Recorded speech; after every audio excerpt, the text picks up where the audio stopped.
The views and opinions expressed on the cap are those of the hosts. They do not necessarily reflect the official policy or position of Old Milk Media. Any opinions stated aren't intended to offend anyone. On this episode of the Cap Podcast, we react to "We Still Don't Trust You" by Metro Boomin and Future.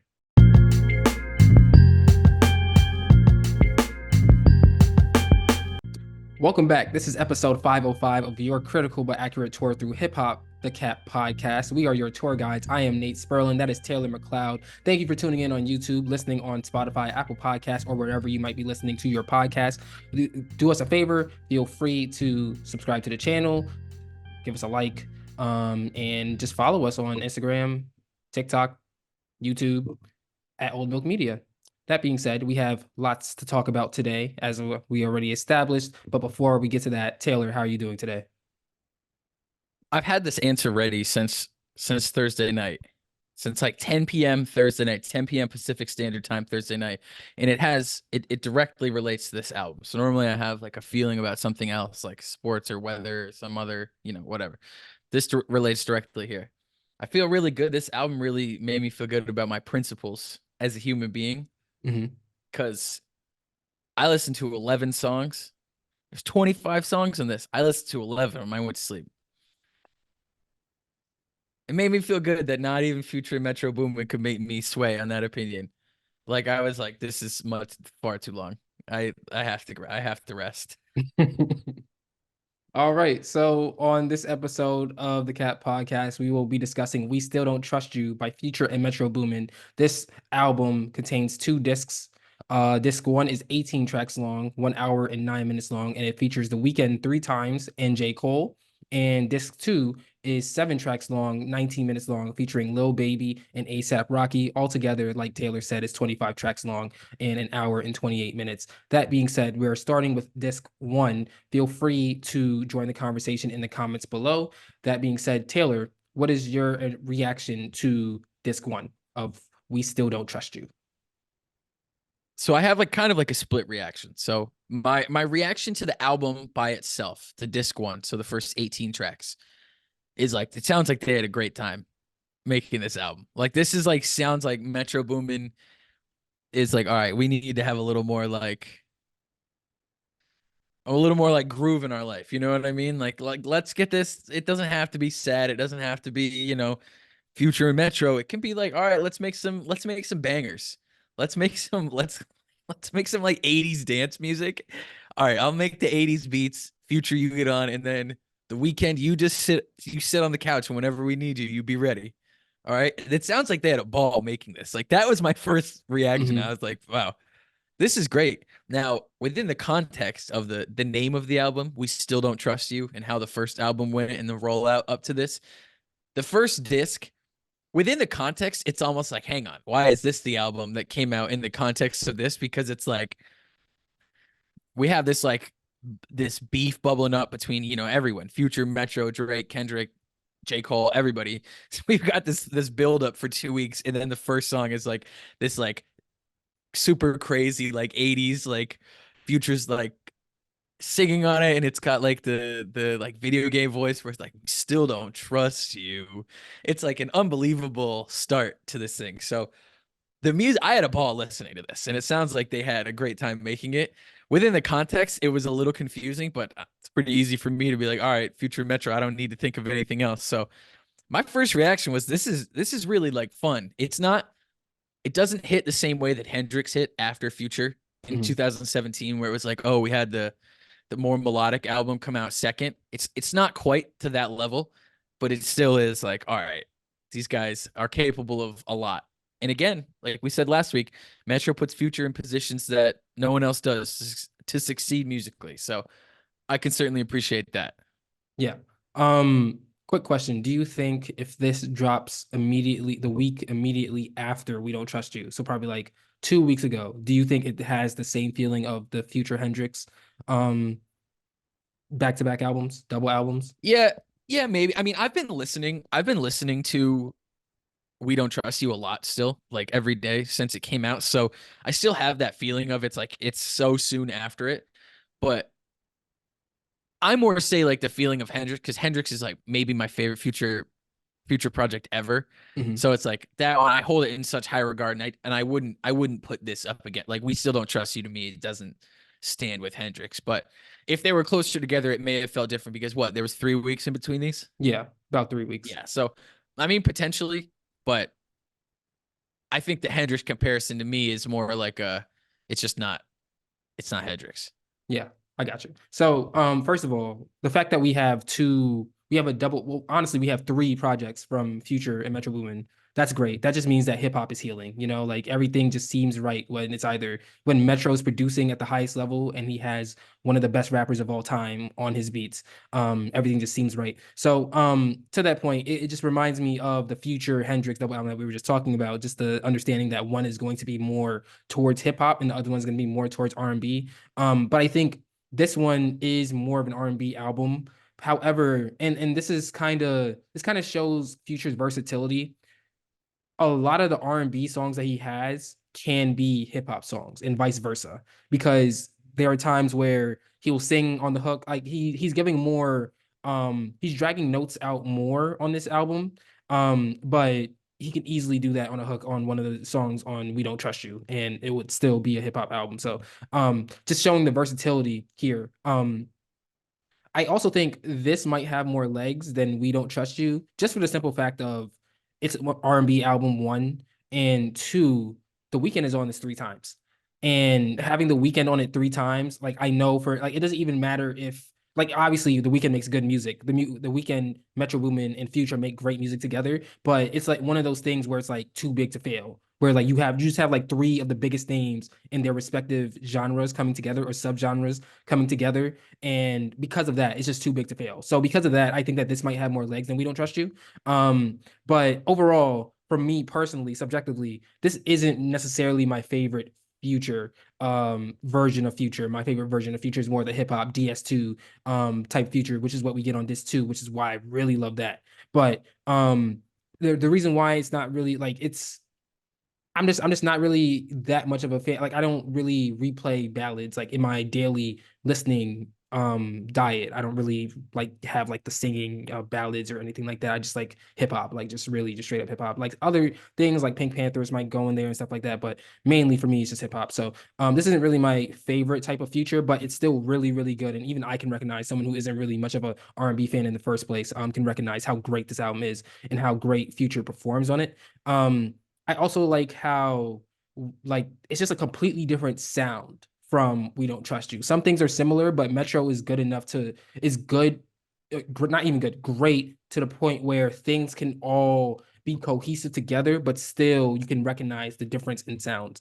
And we can like if we put We Don't Trust You to We Still Don't Trust You, there's a clear difference in production. There's a clear difference in tempo and stuff like that. Really from the first song, like We Still Don't Trust You, it doesn't really sound like a Future song in the first place. It sounds like a Weekend song. And having Future be able to step into the Weeknd's world and the Weeknd can step into the Future's world, and we see that on the other two tracks. But seeing that versatility between those two artists, knowing how big they are and how big they will continue to be, along with Metro being able to put them in the position to do that, I think that solidifies Metro's claim for the producer of the year already. And we're supposed to, these are two projects that we have from Metro. We're supposed to have four this year. And like it doesn't matter if the other two drop. Like I know one of them is probably supposed to be JID. I'm not sure what the other one's supposed to be, probably somewhere in the wind somewhere. But overall, like this solidifies to me that Metro Boomin is the producer of the year, like just straight up, because he's what is this? The last one was what 18 tracks, maybe like something around there. This is 25. That would be 35, let's say 43 tracks, and all 43 of these tracks like slap. And it's because of Metro's production, Metro being the glue, also because of Future being one of the greatest rappers we've ever seen, and also the Weeknd coming in and out, chiming in and when he gets the chance to. So altogether, like this just a complete body of work when you think about all three discs, if you will, for We Don't Trust You or the We Don't Trust You saga. Yeah. No, definitely. And I think we have a lot of rapper producer albums where it's like pretty much it's like the rapper's album, but the producer made the beats on it.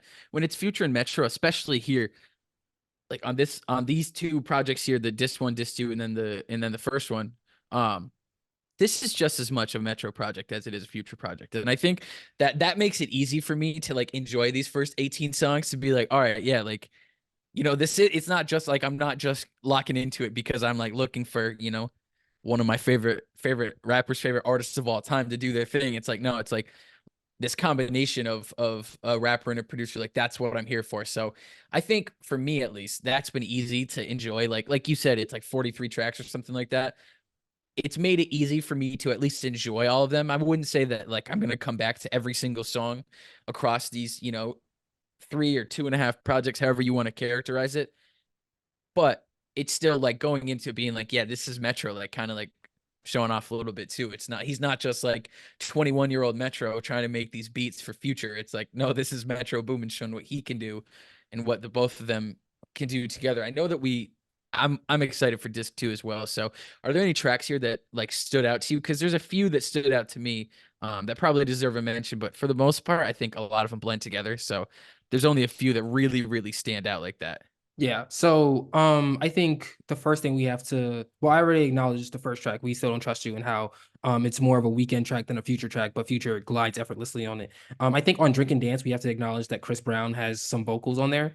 Chris Brown, also another known Drake hater, has joined the group of Drake haters to basically create this body of work, which is interesting. But I think the first thing that I do want to point out, or probably the most important thing, or the thing that got the most attention just over the first 24 or however long hours that we have been listening to this, is the weekend on All to Myself, where he says, these niggas always yapping, yeah.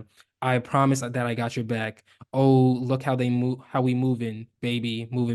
They can never diss my brothers, baby. And then there's an ad lib Future.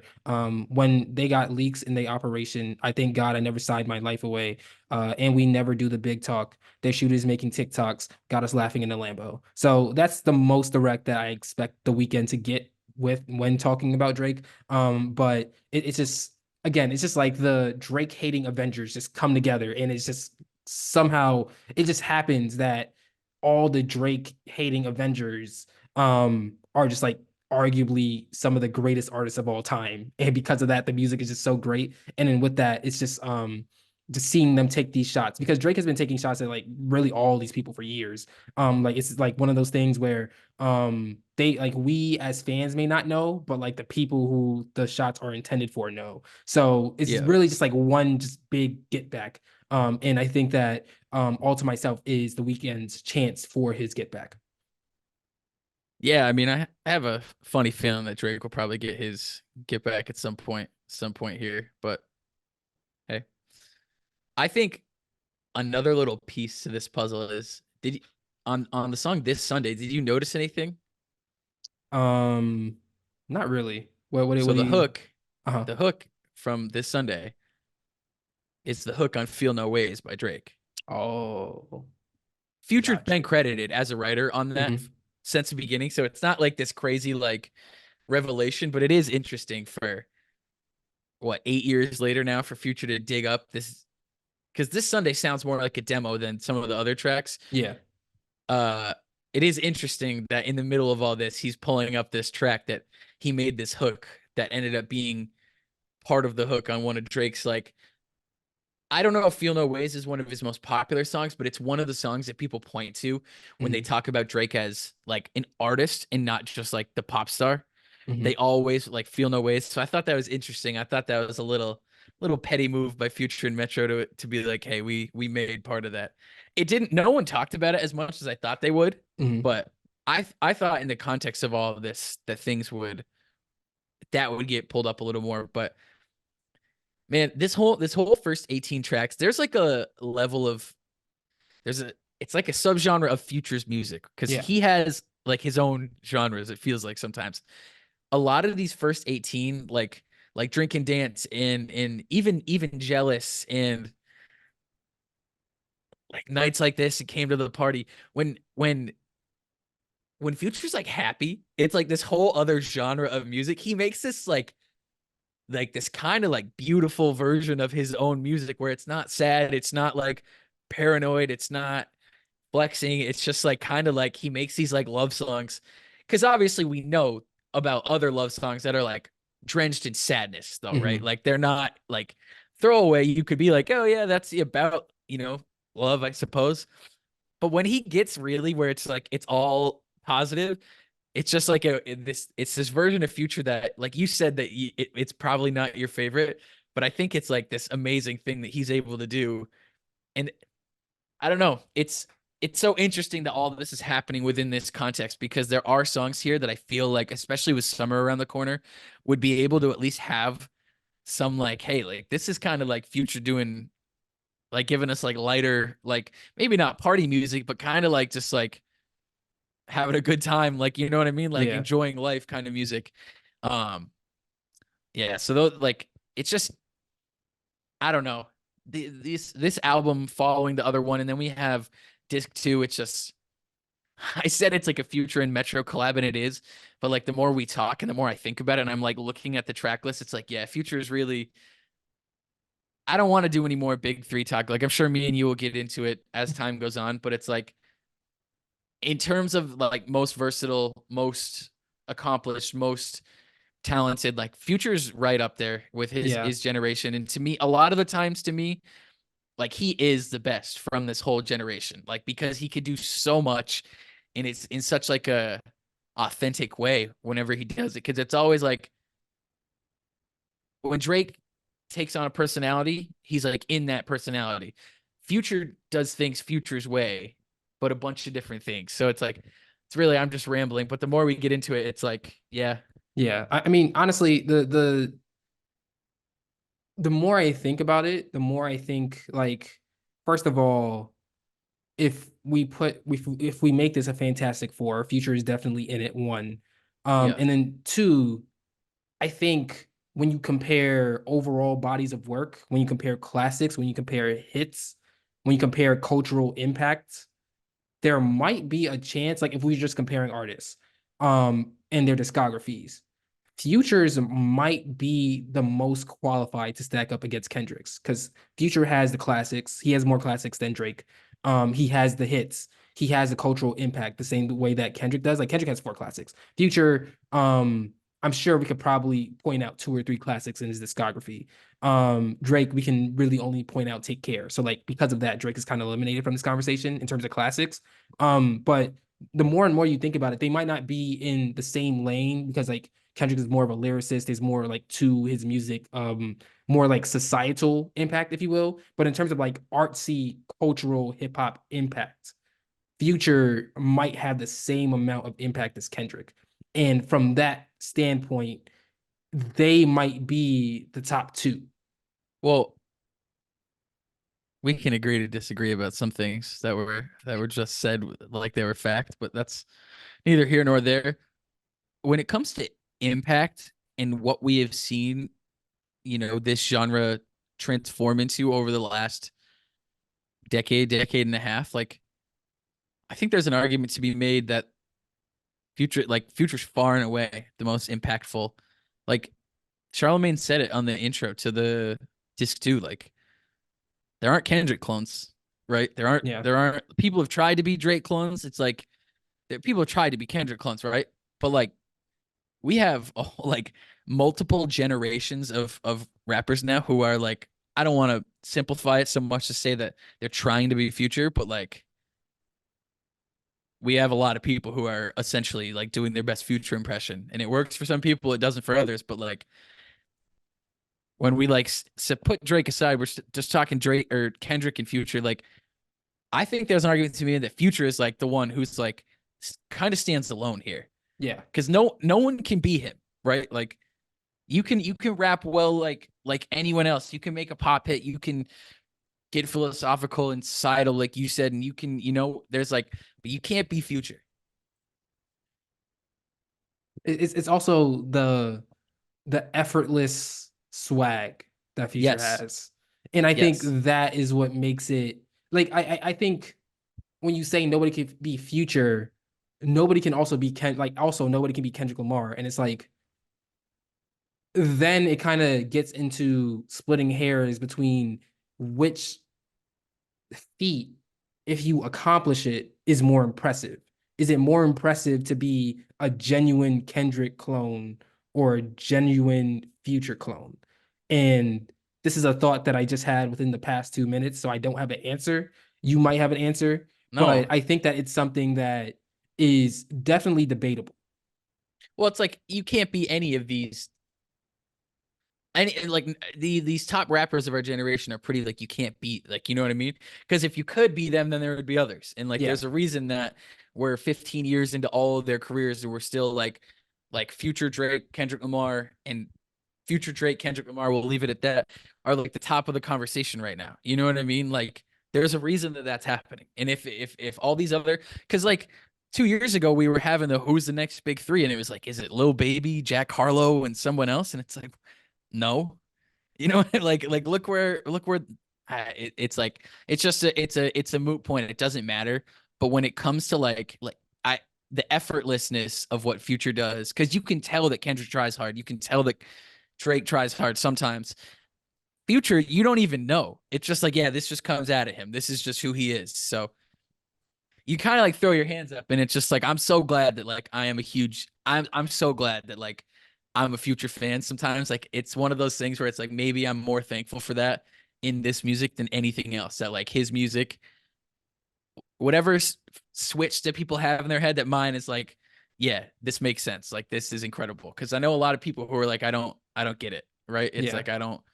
It's not maybe linear. I don't know, but I'm thankful for it. Yeah. Just to wrap up disc one, a couple more things. Ty Dolla Sign has vocals on Gracious. I don't know if people caught that, but he does. Yep. Came to the Party, love that track. Probably that's probably the catchiest hook on disc one. Yeah. So I really like that. Nights Like This, it just reminds me of Calling from Across the Spider-Verse soundtrack, another Metro Boomin produced track. And then let's talk about Red Leather, or J. Cole's verse on Red Leather specifically.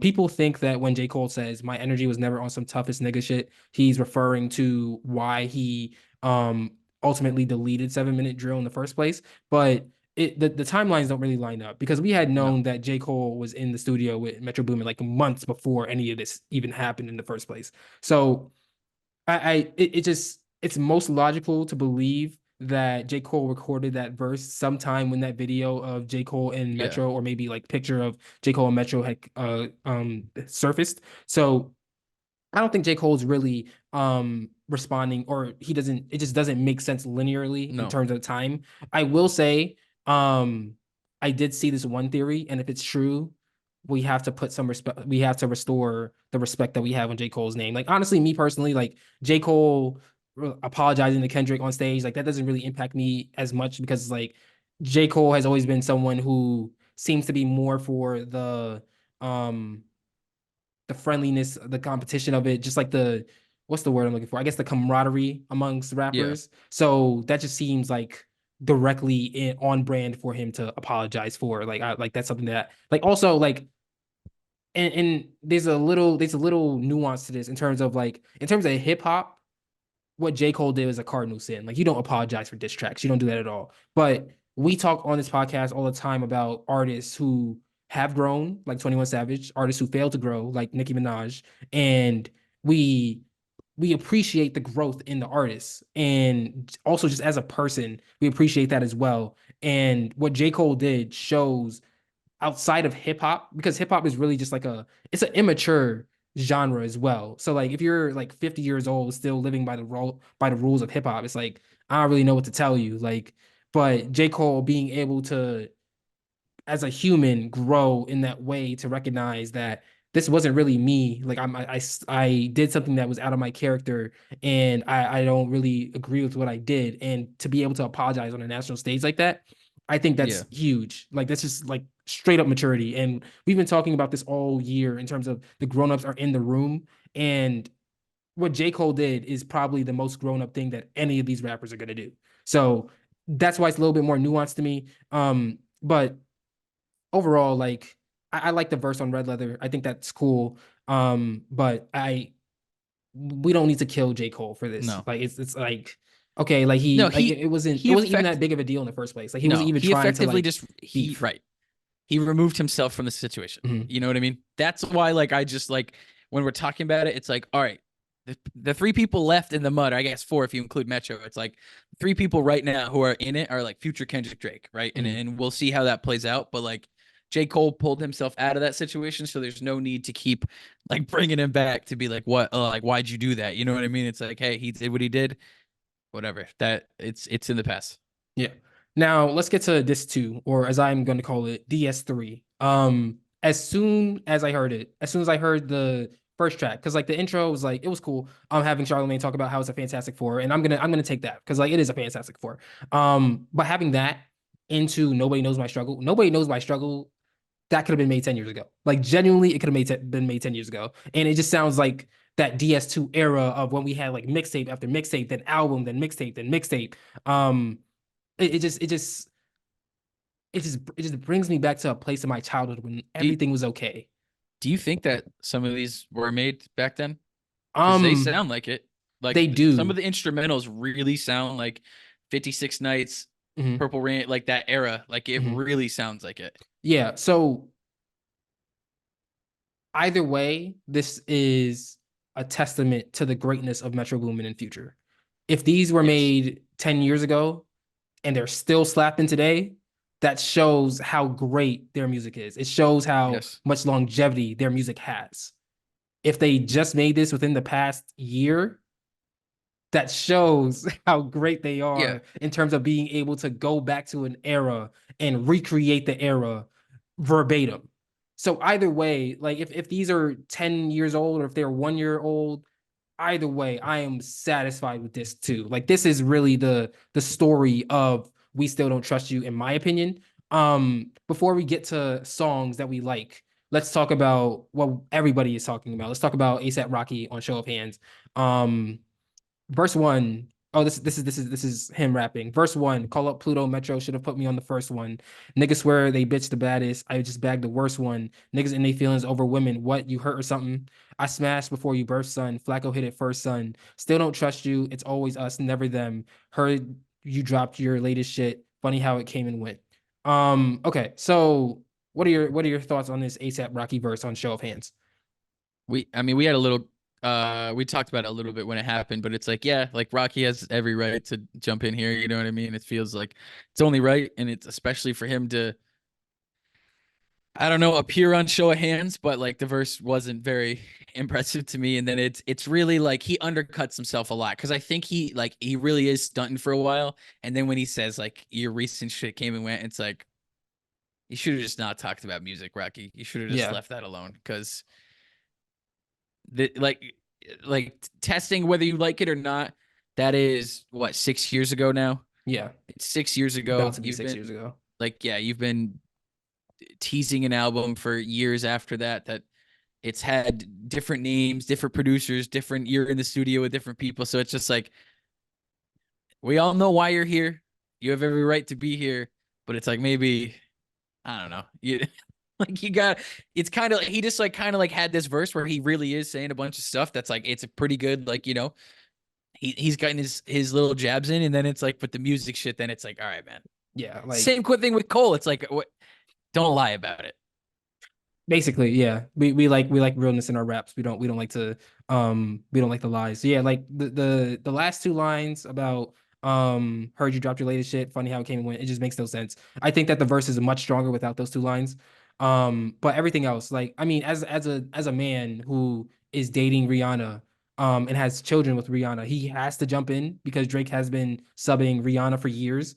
So like absolutely has to defend his woman's honor here. And he does a good job of that, but it's just like Yeah. towards the end, like I don't really need that. And also in general, like again, like in me understanding why ASAP Rocky is here on this album, I could do without it because I'm having like 2015 vibes of DS2 again, or like March Madness, 56 Nights, Monster. Like I'm having those vibes, and I don't I just have That a was the tough last time time Rocky believing was that's the last time Rocky was hot. but I just have a tough time believing that during that run there would be an ASAP Rocky Future song somewhere, like with Metro production. It just doesn't. It just if there's Oh, I one know. thing, I think that one is definitely new. yeah, yeah, 1000%. That Like one's definitely like the it breaks first the immersion of six it, honestly. the first five songs feel like they could have been made anytime, and even Hmm. Streets Made Me a King.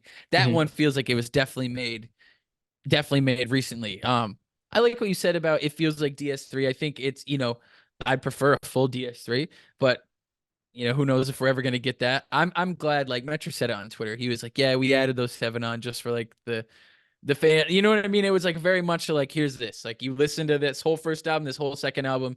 Here's 7 more. You know, normally I don't love stuff like that, but when you're featuring Metro Boomin, you can do that, and I'll be a little more lenient. I'll rule with a less heavy hand than I Yeah. normally would. Yeah. One other critique of disc two, and this is just me being selfish in terms of maybe I'm asking for too much, but we got a Zaytoven beat on "We Don't Trust You." Can we get another one on this too? That's just me asking because the Zaytoven beat, I've been listening to it over and over and over again, and it would have been nice to have that. We have a lot of Southside here. We have Honorable Sino on this too as Yeah, well, which is nice. But Zaytoven probably would have, for me, it's already full circle, but it would have brought it more full circle for me if we had Zaytoven here. Um, I'm do you fresh want to off the talk? plane with them Zay Tiggies. Do you want to talk about playback value for the overall Ain't got no collective? one to smoke one or pull with me. No, yeah, for sure. I think disc two. You said something after we talked about Cole last week, which was a great point, and it's the same thing that'll happen here. Future has a big enough fan base, and Metro has a big enough fan base, and the music is good enough where we'll keep this alive for however long we want, right? Because like you said, if these songs were made back then, it's a testament to their like, their longevity in that way. And when I listen to old Future, it doesn't feel like a song from 2015, Mhm. right? Or 2014 or 2013 or 20. Once you get back to like 2012, you're like, all right, this is 2012. But Mhm. after that, it's definitely like more timeless music than a lot of other artists are making. So my playback value here is like this will last as long as Future fans want it to last. There's songs here that are going to last, right? And then you throw in like the Dreamville fan base on Red Leather. I'm sure they love that song. Like Cole's verse is nice. Um, The weekend so fan yeah, base as this well. this this like yeah, this is definitely lasting throughout this year. Especially because like you said, it's 43 tracks. You have this huge mass of music, right? It's like not super easy just to like forget that. So I'm giving this easily through the rest of the year. And then for Future fans, Metro fans, whoever else, we're gonna take tracks from all of this that'll go forever. Like, like Jealous is getting played. Yeah, That's going in my future rotation, right? Like Came to the Party going in my future rotation. 1000%. You know what I mean? So like these subjectively and objectively, this is lasting. Yeah, I agree. Future has a huge fan base. Metro has a huge fan base. J. Cole has a huge fan. Like all these artists really who are even like ASAP Rocky, like And for Weekend too, like and the Weekend. yeah, like the weekend, like low baby's on here too. Like I mean, I don't think we're gonna really talk about the little baby verse, but it was a No, good verse. It was a good good verse, too. but Yeah. it's just like there's just so many other priorities Yeah. above talking about little baby here that we're just not really gonna do it besides the what 10 seconds that we just talked about it. But Yeah. like overall, I agree with you. I think that this is gonna last forever for Future fans, for a lot of hip hop fans as well. Just because of once again the moment that is going to like we already have a leak of a Drake diss track that appears to be real off of this. So just because of the moment that is going to be created out of this, Yeah. this is a timeless music. Let's Yeah. get to final thoughts. Final thoughts. The disc two, let me get disc two out of the way. I think disc two are good Future and Metro songs, right? And it's like that to me, that was like an extra. It's like, and I appreciate it very much. Like, thank you, Future. Thank you, Metro Boomin. I don't have any huge thoughts on it. I think it's great music and they make great music together. But my final thoughts about the first 18 tracks, We Still Don't Trust You. It's what I said to begin with. It sounds like they had a great time making this, and it's really like Future and Metro Boomin showing how versatile, how wide they can span, like in terms of what they're capable of, and still making music that's good and palatable and doesn't lose one section of the fan base because it's an R&B ish album, but like Future still has rap verses throughout it. You know what I Mhm. mean? And so it's just I love it. You know what I mean? It's not my favorite Future R&B album, quote unquote, but it's like it's a great body of work. I think some of the songs blend together towards the end, but like the first half to me is incredible, and I'm gonna keep it playing the same way I've been listening to like We Don't Trust You for weeks now. Like this is gonna stay right there. Yeah. Top three tracks on disc one and disc two. Absolutely. So in order, my tracks on disc one are Nights Like This at 3, This Sunday at 2, Jealous at 1, and then going to disc 2. We have Streets Made Me a King. 3, Crazy Clientele. 2, Nobody Knows My Struggle. 1. Yeah. My final thoughts are with we still don't trust you. Future and Metro Boomin solidify their legacies as individual goats and as one of the best producer rapper tandems of all time. We still don't trust you adds to the cultural impact of We Don't Trust You, inspiring the next major chapter in hip hop. My top 3 tracks on disc 1 from 3 to 1 are Jealous, One Big Family, and then Came to the Party. And then on disc 2 are Nobody Knows My Struggle, Streets Made Me King, and Crazy Clientele. I've been playing Crazy Clientele like all day. Like since I've listened to it, I've just been playing that over and over again. But anyway, this has been the Cat Podcast, episode 505. Don't forget to leave your opinion of We Still Don't Trust You by Future and Metro Boomin in the comments below. If you enjoyed this episode, feel free to like this video and subscribe to the channel. Follow Old Milk on YouTube, Twitter, and excuse me, not Twitter, no more Twitter. Ew, no. Old Milk Follow Old Milk on YouTube, Instagram, and TikTok at Old Milk Media. Check out oldmilk.co for more information. I'm Nate Sperling. That is Taylor McLeod, and we will be back when hip hop tells us to be. We are out. Thank you for watching.